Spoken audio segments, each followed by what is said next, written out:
अस्सलाम वालेकुम कतुनको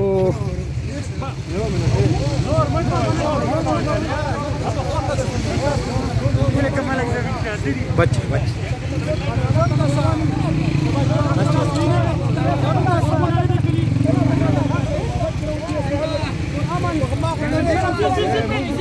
जी चेयरमैन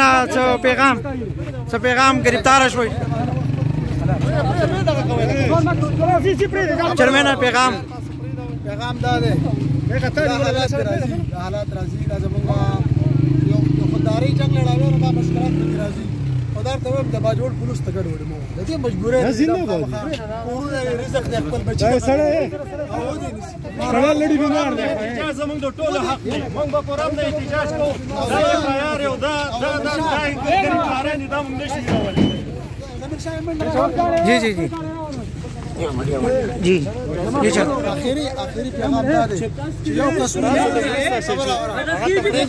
ما پانسي کولای شي او نه ما پانسي کولای شي نه مرقید کولای شي او لاړه نور به ان شاء الله